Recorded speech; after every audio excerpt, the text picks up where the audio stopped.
All right, welcome back to the channel. So, Jermall Charlo. It's a question. It's a response to a question that I got.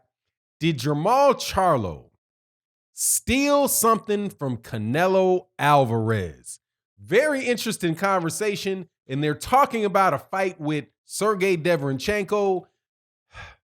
And the answer to that is yes and no. Let's talk about that in this video.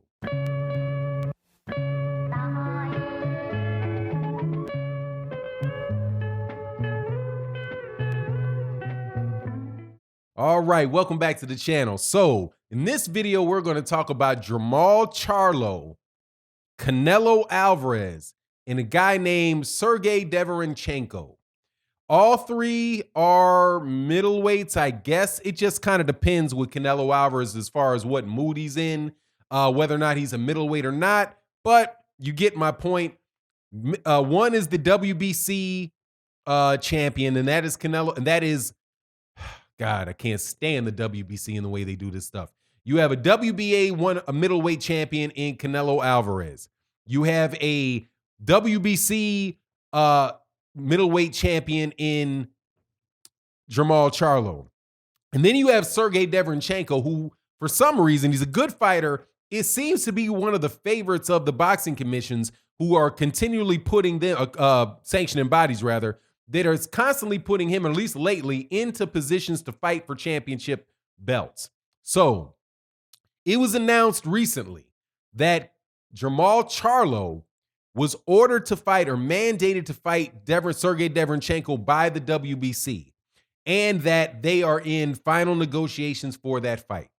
It was also reported that Canelo Alvarez was in negotiations with Sergey Derevyanchenko, and that DAZN or Golden Boy were making offers for Sergey Derevyanchenko to fight Canelo Alvarez, right? So, reasonable question is asked: Did Jermall Charlo is he stealing the competitor? Because if they agree to fight, if Jermall Charlo agrees to fight Sergey Derevyanchenko, does that steal an opportunity away from Canelo Alvarez? And this is a time frame where that could be the case, because Canelo Alvarez is going to have to take a big pay cut from DAZN in his next fights.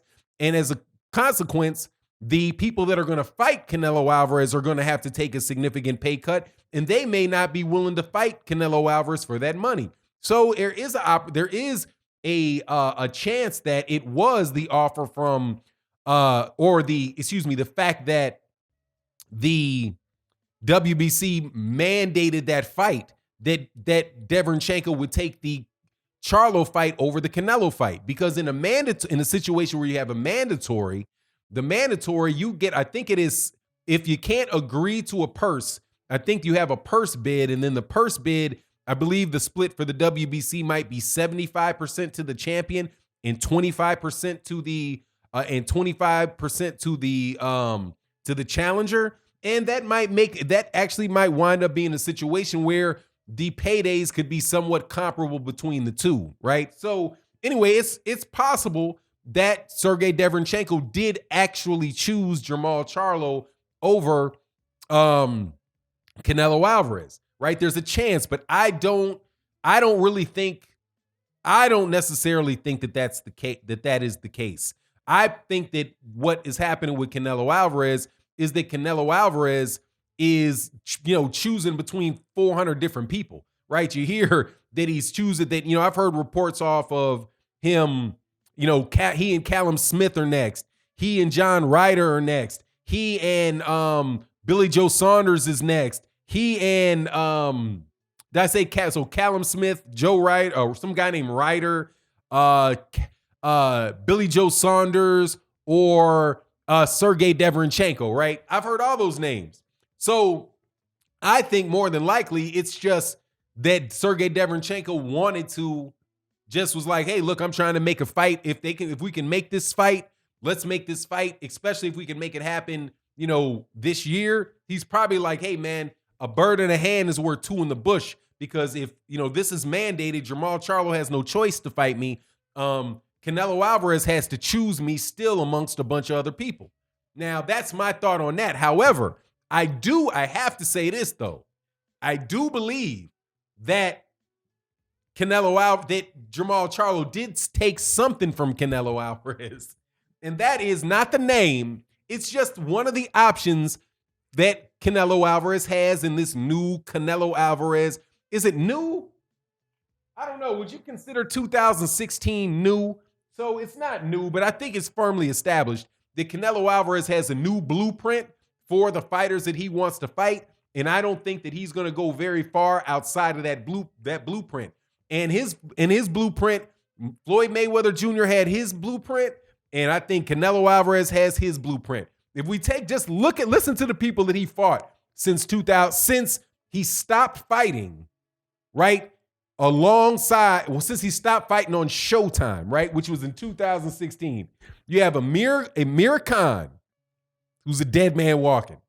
Then you had Liam Smith, Julio Cesar Chavez Jr., Gennady Golovkin twice, Rocky Fielding, Daniel Jacobs, and Sergey Kovalev. Now, do you see a pattern there? Let me hip you to the pattern. There's only one exception in that pattern, and that one exception goes by the name of Daniel Jacobs. But other than that, they all fit that same deal, and that is flat-footed. And I guess Julio Cesar Chavez Jr., but really Julio Cesar Chavez Jr. is just a bum, okay? He's just a bum. So that's just him fighting somebody. Didn't matter what style Julio Cesar Chavez had. He ain't beating Canelo Alvarez. And Amir Khan, it was already gone with a glass jaw. But you see a bunch of flat-footed Europeans is what I'm getting at. Bunch of flat-footed European fighters. So Sergey Derevyanchenko fits right along that. He fits right in there with Sergey Derevyanchenko, Sergey Kovalev, Gennady Golovkin, Liam Smith, Julio Cesar Chavez Jr., and Rocky Fielding. They're all the same. Those are all the same type of fighters, man. They're guys that are going to come straight at you. They're not like they're not anything like the guys that that either beat Canelo Alvarez or people believe beat Canelo Alvarez, with the exception of the first Gennady Golovkin fight, right? But the fighters that Canelo Alvarez had problems with were Austin Trout, because a lot of people thought he lost to Austin No Doubt Trout. He literally lost to Floyd Mayweather Jr., and a lot of people thought he lost to Aries Landy Lara after that. Right? And what do those guys have in common? They're not coming straight at you. They're not come forward fighters where you can just stand right in front of them, slip their punches. And, it's more athletic, intuitive, and adaptive style, and otherwise known as the Black American fighting style. And Canelo Alvarez has not wanted any parts of that, but other than himself, because he does use that style quite well himself, but he is fighting people that are right there for him to hit, and who stand right there when they're swinging and are easy for a guy of his level to get away from. So he's playing the slick fighter. He's playing the slick fighter against the flat-footed guy, and that's pretty much the same thing you saw Floyd Mayweather Jr. do in the latter portions of his career, where he's fighting guys like back-to-back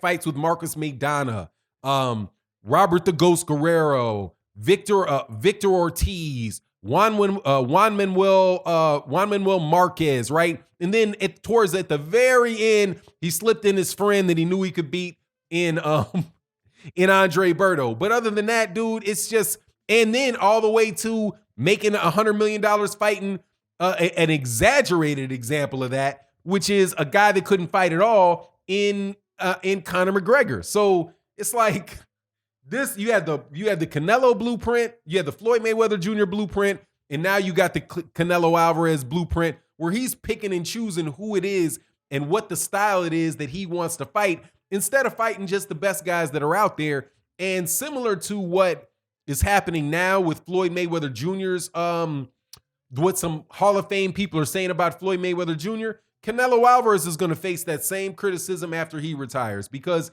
if he doesn't fight a guy like Jermall Charlo, right? He's not going to fight Jermall Charlo. He's not going to fight Demetrius. He's not going to fight Demetrius Andrade. He's not going to fight Jermall Charlo, right? Guys that are around his same size, that have a different fighting style. Even a guy like Tony Harrison, somebody like that could very well cause Canelo Alvarez a lot of problems. But you won't see him in the ring with them because he has his set way that he is going to go about doing his business. And it's going to be a bad look at the end of the day. But, you know, the long short of it, yeah, Canelo, I don't think that Charlo stole Derevyanchenko from Gennady Golovkin, but I do think that he took one of his best options, one of the best options to that Canelo blueprint. So he did take that from him. But anyway, that's my thought on the matter. You let me know what you think. And with that, I'm out. Make sure that you like, subscribe, share the videos. It'd be greatly appreciated. And hit that bell icon so you can be notified when we release more videos. And also, thank you to everybody that supports on the Patreon, supports us in the channel members.